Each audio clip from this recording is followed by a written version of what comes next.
How's it going, guys, and welcome back to the channel for another Star Wars gaming video. And in today's video we're going to discuss what I believe is the real future for Star Wars games. Now, I have made videos in the past where I have discussed the future of Star Wars games from what we know so far, and I even stated that Battlefront 3 was needed for a successful future for Star Wars games. But those videos I made were more speculation than anything. This video I intend to do completely different, straight up discussing what I believe is the actual future for Star Wars games, what decisions need to be made, and like whether or not EA actually keep the Star Wars license, what exact games are needed, and what could happen if these things don't happen, and what will most likely happen if these things actually do happen. Because I see Star Wars games in the next few years going either of two ways. One of them is really bad and just a massive failure, and the other is absolutely amazing and probably some of the best years for Star Wars games yet.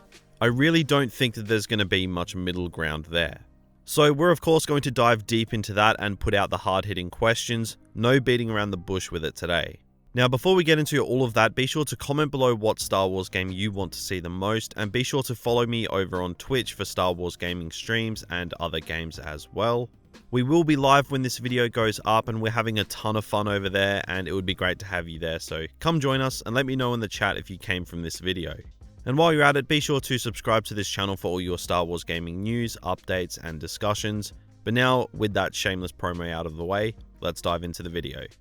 So Star Wars games are an exciting prospect right now. We know that EA intend to double down on Star Wars games in the next few years, which is the time frame in which they still have the exclusivity to make Star Wars games, with their license coming to an end in 2023. Now, I have seen the civil war in the comments of my videos and Twitter and Reddit every single day, Star Wars fans just absolutely having it out. With half saying that they don't want EA to keep the license because of Battlefront 2's mistreatment and the bumps in the road over the past 5 years, and they want to see Star Wars games expanded to other publishers. And the other half want EA to keep the license as they're the big player in the gaming industry, they have the studios at their disposal to send out high budget games regularly. So there is a bit of a disagreement amongst players there. Now, where do I personally sit in that argument? What do I think? Now, I am an EA game changer, so it doesn't matter what I say, I'll get called a shill regardless, but even before I did become a game changer, and there are videos on my channel to prove this, I always said that despite the criticism, I'd rather EA kept the license due to their power within the industry, and all of the studios that they have at their disposal, like Respawn, who knocked it out of the park with Fallen Order, and DICE, who eventually turned Battlefront 2 around into a great game. So that's pretty much the side that I sit on. Go ahead, call me a shill. Trust me, I'm used to getting called a lot worse. I'll be fine. Now, the next 3 years are obviously going to be very telling as to whether or not EA keep the exclusive rights to make Star Wars games. Like, this is crunch time, and the next few years are the most important years yet for Star Wars games. EA really do have to live up to their promise of doubling down on Star Wars games, but they need to do it right, and that's where it's going to be interesting, and that is one of the main reasons that I decided to make this video. I think in the remaining 3 years EA have left on their license, they need to go above and beyond expectations. Now, the general consensus is that they are going to release smaller games more often, say 1 to 2 smaller games a year. Now, that's all he said, she said. At this point, it's nothing set in stone, but of course, we need to think from a time perspective here. How many games can realistically, physically be made within the next 3 years? Especially bigger games. The answer is probably not a lot. Now, this is where Battlefront 2 would have come into the equation. Now, I've said this 1,000 times before, so I'm not going to dwell on it, but this is where having that large multiplayer game like Battlefront 2 running throughout the next few years would have just been a golden opportunity. Keep expanding on Battlefront 2 as the home base, so to speak, of Star Wars games, and then branch off with smaller games like Squadrons along the way whilst keeping Battlefront 2 there to bridge the gap between the games. Like I said, I've spoken about that before. Now, if this rumor of EA releasing smaller Star Wars games like Squadrons over the next few years is the strategy that they end up taking, I think that is a one-way ticket to failure, to be honest. I think if small games are the only games that get released over the next 3 years, then it's not going to fare well for Star Wars games as a whole. Now look, I might be wrong, but that's just what I think. Squadrons would be the first of those smaller games. Now, Squadrons isn't out yet, but it's not hard to see that the interest is considerably lower for Squadrons than one would expect from a Star Wars game. Squadrons could be an incredible game, and as someone who has played it, the signs are looking really damn good. But if the interest isn't there, then the interest just isn't there. Now, I can't think of any small game that could be made in the next 3 years that could hold interest like, say, Battlefront 2 did. Jedi Fallen Order, for an example, was a great game, but that was over and done with within 3 months. That's just the nature of the single-player game, especially more linear single-player games. Like even The Last of Us Part 2, that's fizzling out already, and that game was huge.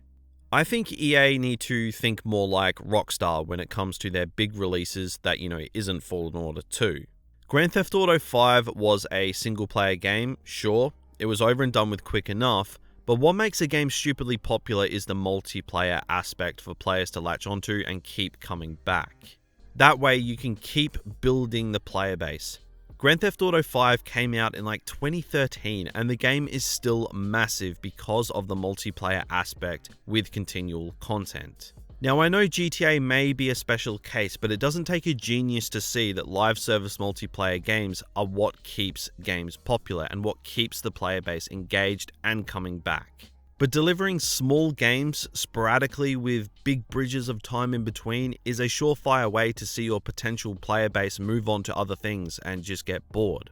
I mean, we are literally seeing that right now in the past few months since Battlefront 2 got cancelled, and people are bored leading up to Squadrons. This lull that we're in right now with Star Wars games is going to be a constant if sporadic small Star Wars games is going to be the way of the future.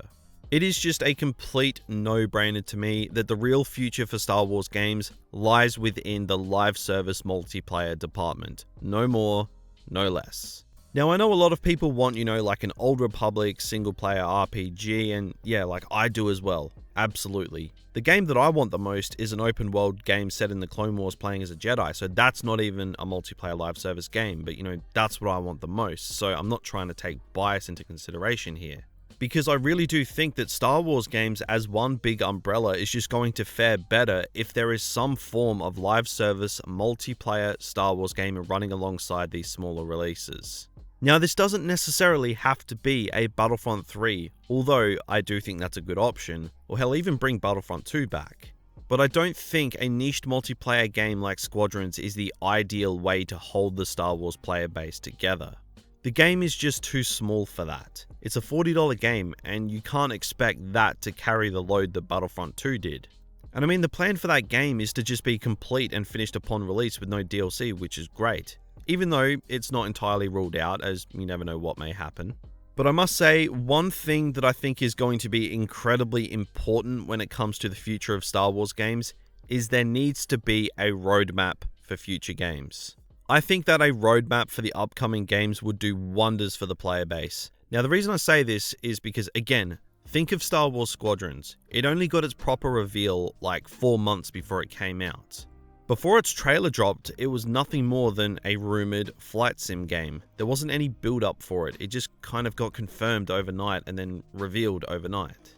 And then, the marketing just started from there on. No real build up, no teaser well before the game's release. I think if that happens in future, then EA are kind of shooting themselves in the foot. I just don't think having a roadmap should be something that gets overlooked. Especially if the license is going to be getting doubled down on. Springing small games on players 3 to 4 months before they actually come out is just a wrong way of marketing.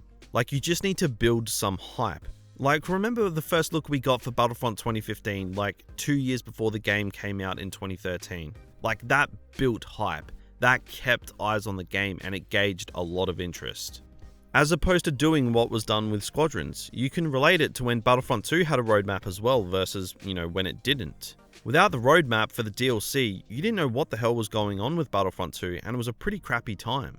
But when you've got that roadmap, it just changes everything for the better. But I must say, I think the most important thing, and I mean the most important thing, is just don't cancel the games. There has been more Star Wars games cancelled than released in the past 5 years. I mean, just follow through with the games and just let them come out. It's Star Wars, it's gonna sell itself anyway. I don't think a foot can really be put wrong in the next 3 years, if I'm honest. Now, I do think EA will keep the Star Wars license personally, and like I said, I really hope that they do. I want to see more Battlefront games from DICE and more Fallen Order games from Respawn. But the bigger deal is whether or not this doubling down on Star Wars game comment from EA's CEO actually lives up to expectations. If not, it's going to turn a lot of people away, regardless of whether or not EA keep the license. So to sum it up, we need to see a largish live service multiplayer Star Wars game to see the contract out until 2023. And we need those smaller projects that are more likely to happen to branch off of the large multiplayer game. And we need a roadmap to build hype, instead of springing small games on players at the last minute with no hype like Squadrons did. That is where the real future lies within Star Wars games, in my opinion. But those are just my thoughts. Let me know yours down in the comments below, and be sure to drop a like on this video if you did enjoy it, and remember to check us out over on Twitch. We should be streaming right now. Be sure to drop a like if you did enjoy the video, and thank you for watching, and have a good one.